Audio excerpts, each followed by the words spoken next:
하나님 말씀 창세기 3장 6절입니다. 여자가 그 나무를 본즉 먹음직도 하고 보암직도 하고 지혜롭게 할 만큼 탐스럽기도 한 나무인지라. 여자가 그 실과를 따먹고 자기와 함께한 남편에게도 주매 그도 먹은지라. 아멘. 이 말씀을 보면서 사람들은 선악을 알게 하는 나무의 실과를 상상하게 되죠. 얼마나 먹음직스럽고 또 보암직스럽고 지혜롭게 할 만큼 탐스러운 열매일까. 그런 생각을 아마 안 해본 사람이 없을 겁니다. 그런데 말입니다. 그 상상 자체가 망상이에요. 왜 그런가 하면 이미 성경을 보게 되면 여자가 그 나무를 본즉 먹음직하고 보암직도 하고 지혜롭게 할 만큼 탐스럽기도 한 나무인지라 이렇게 되어 있어요. 뱀이 뭐라고 했습니까? 그것을 먹는 날에는 눈이 밝아져. 보는 이야기를 했죠. 보는 얘기를. 이상하네요. 아직까지 선악과 먹지도 않았는데 벌써 문제가 발생했네요. 맞아요. 그래서 지난번에 말씀드릴 때 그 아우라라는 그런 표현을 썼죠. 그러면서 제가 사도행전에도 말씀드렸습니다. 사도행전에도 성령이 임하지 않았는데도 불구하고 성령의 활동들이 미리 앞당겨서 되어지는 내용들이 사도행전에 기록되어 있어요. 우리들은 뭔가 이렇게 딱딱딱딱 맞아떨어지게 선악과를 따먹은 이후에 그랬을 거다 그런 생각을 하잖아요. 표현은 그렇게 하는 거예요. 그러나 이미 선악을 알게 하는 나무를 보는 순간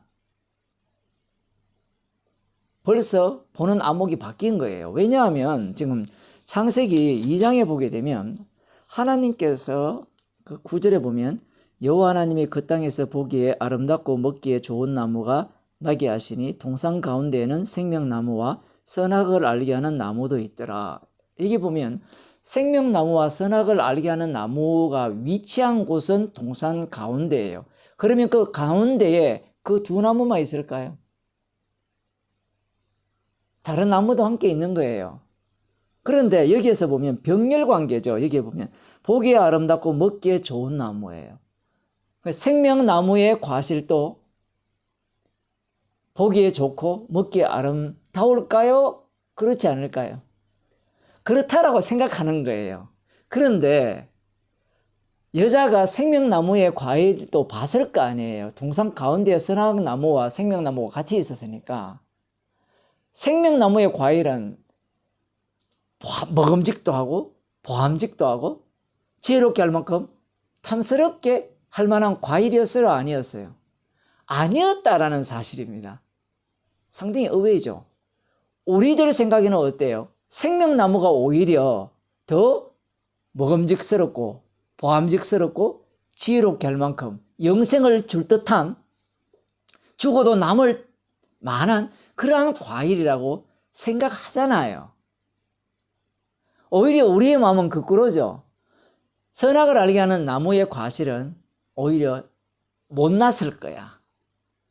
그런 생각들을 사람들이 갖는다라는 사실입니다. 그런데 하나님께서 만드신 에덴 동산에 만드신 그 많은 유실수죠. 그 과수 나무들, 그 유실수 그 나무들 모두가 다 보기에 아름답고 먹기에 좋은 나무였어요. 차등이 없었다라는 이야기입니다. 그런데 뱀이 찾아와서 여자에게 한 말, 그것을 먹는 날에는 눈이 밝아져서 하나님과 같이 된다는 그 말에 이 여자가 이미 사로잡힌 거예요. 그래서 그 전에는 차별이 없었는데, 차이가 없었는데 선악을 알게 하는 나무의 과일만, 그 과실만이 너무나 먹음직스럽고 보암직스럽고 지혜롭게 할 만큼 탐스럽게 보였다라는 사실입니다.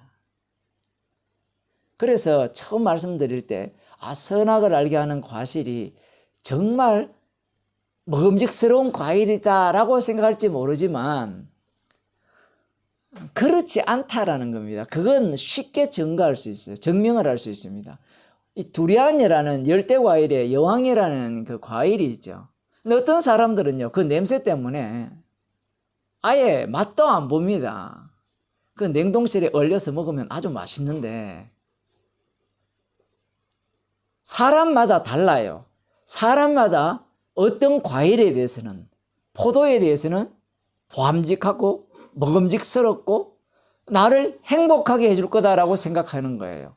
또 어떤 사람은 사과에 대해서 그렇고, 또 어떤 경우에는 갈증이 있을 때는 콜라가 시원하게 할 거다 생각하지만, 어떤 사람은 콜라가 어떻게 시원할 거냐, 다 다른 거예요.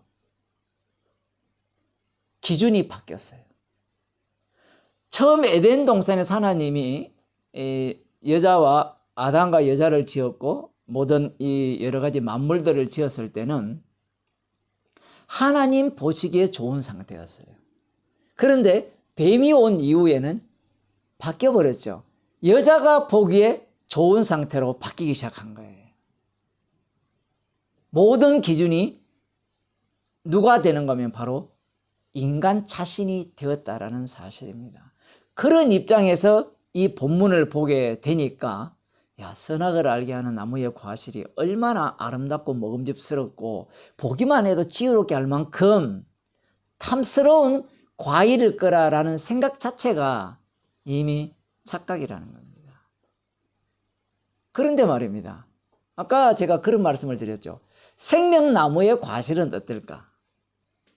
지금 우리들에게 만일에 생명나무가 있고 선악을 알게 하는 나무가 있다라고 하면 여러분 뭘 택하겠어요? 두 말하면 잔소리죠. 당연히 생명나무의 과실을 택하죠. 그래서 사람들이 예수님을 믿는 거예요. 그래서 어떤 사람들은 악마를 믿는 거예요. 우리가 볼 때는 악마 믿는 게 그게 무슨 생명나무냐고 하지만 그들이 보기에는 악마가 선이에요. 악마 교가 있거든요. 부처를 믿는 것도 마찬가지예요. 자신들이 보기에 선악을 이미 판단하기 때문에 무엇이 선이냐라는 것은 기본적으로 다 안다라는 겁니다. 나에게 유리한 것이 선이죠. 그래서 오늘날 교회에 다니는 사람들이 모두가 다 당신들 여러분 선악과 나무를 먹읍시다 라고 이야기하면 미쳤어요 라고 이야기할 거예요. 부처 믿읍시다 라고 하면 정신 나갔어요 라고 할 거예요. 예수 믿읍시다 라고 해야 그 옳은 말이에요. 예수 믿고 삽시다. 예수 믿을 이유가 뭡니까? 왜 예수 믿으라고 합니까? 왜 예수 믿으려고 해요? 천국 가고 싶어서 그래요. 어떤 사람이 있는데 자기는 정말 복음을 알고 싶었대요.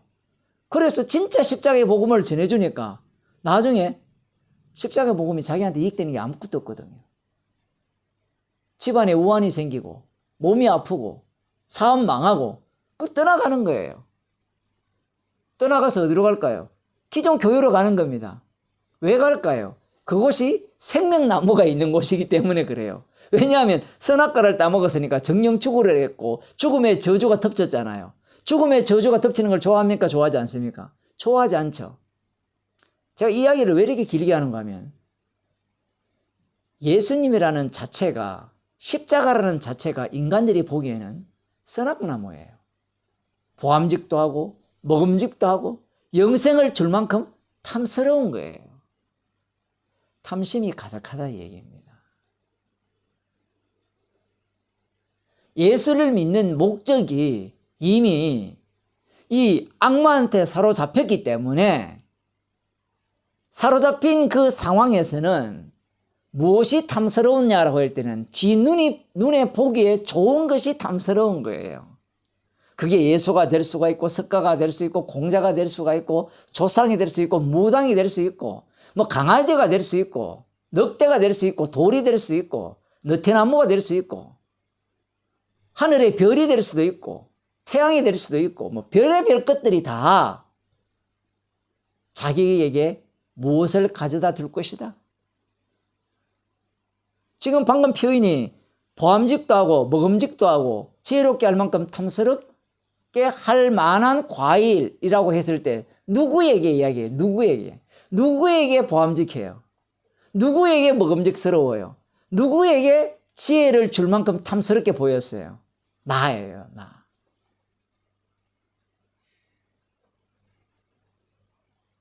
그 어떤 인간도 여기에서 못 빠져나갑니다. 주님이 그렇게 가두어 놨어요. 그 가두어 줬다는 확실한 증거가 무엇인가 하면 율법을 주신 거예요. 율법을 주셨죠. 누구한테 주셨어요? 선민 이스라엘 백성에게 주셨죠. 그 백성에게 주니까 율법을 받은 자들이 누구를 죽여버립니까? 예수님을 죽여버리죠. 갇혀있다는 증거입니다. 아, 우리는 그들과 다른데요? 다르지 않습니다. 그들이 왜 예수를 죽였어요? 예수가 자기한테 유리했어요? 불리했어요? 자기를 유쾌하게 했어요? 불쾌하게 했어요? 불쾌하게 했잖아요. 자기들의 꿈을 뭉가버렸잖아요. 오늘날 복음을 듣는다라는 사람들이 자기의 꿈이 무너지고 자기의 희망이 사라진다면 그 복음을 좋아하겠습니까?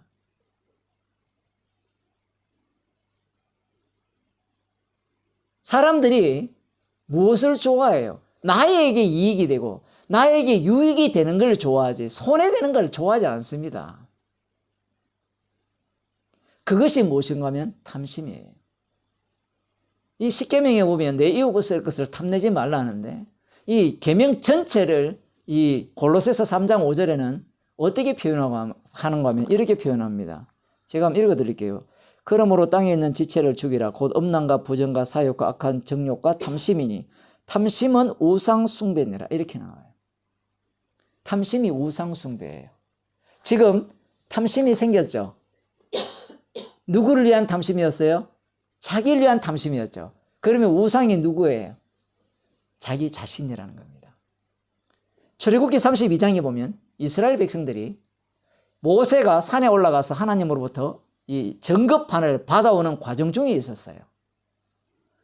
그런데 정급판에 새겨질 그 율법의 내용이 무엇인가 하면 나 외에 다른 신을 섬기지 말라 하면서 하늘에 있는 것이나 땅에 있는 것이나 아무 형상이나 만들지 말고 형상을 만들어서 여호와 하나님이라 섬기지 말라라는 내용을 돌판에 새겨가서 하나님께서 모세를 통해서 갖고 내려오게 하시는 그 교차되는 그 지점에 땅에서는 어떤 일을 했는가 하면 모세가 아직 내려오지 않으니까 자기들을 인도하는 모세가 내려오지 않으니까 갑자기 불안해졌어요. 그러면서 뭐라고 하는가 하면 우리를 인도할 우리를 위한 신을 만들어내라고 아론에게 독촉을 합니다. 백성들이 모여가지고. 여기에서 우리가 무엇을 발견할 수 있는가 하면요. 모세와 아론을 보내서 이스라엘 백성들을 애굽에서 출애굽시켰죠. 지금 광야길을 지나는 중이잖아요. 많은 기적과 능력을 봤습니다. 지금 만나도 먹는 중이에요. 그런데 이들이 여호와를 어떤 분으로 이해를 하는가 하면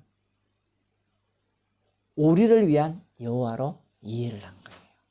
정말 놀라운 일이지 않습니까?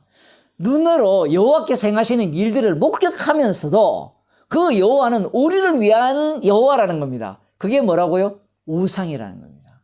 그래서 그 우상을 송아지로 만든 거예요. 오늘날은 그 우상이 예수라는 것이 우상이 되고 십자가가 우상이 되는 거예요. 모든 것이 우리를 위한 것이 돼요. 그 우리를 위한 것이 무엇이 마음속에 담겨있기 때문에 그래요? 탐심입니다. 그 탐심의 최종적인 자리는 자기를 신의 자리로 올리는 거예요. 죄인 중에 개수다, 죽어 마땅하다 하면 선악을 알게 하는 나무의 과실을 볼 때 뭐 먹음직 안 먹어도 돼, 안 먹어도 돼.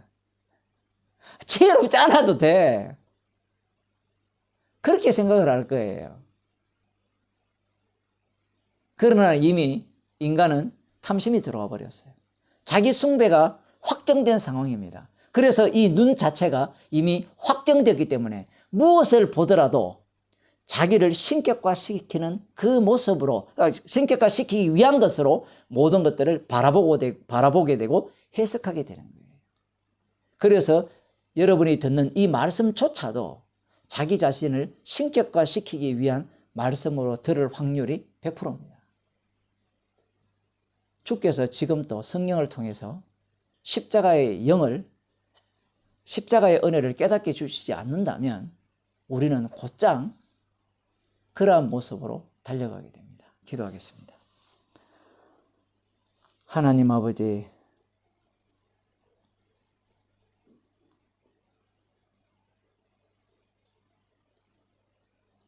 탐심이 우상숭배라고 말씀하셨고 이미 악마에게 사로잡힌 우리 인생들은 보는 안목이 탐심이 가득한 눈으로 바라보면서 자기 숭배를 위하여서 모든 것들을 끌어당기고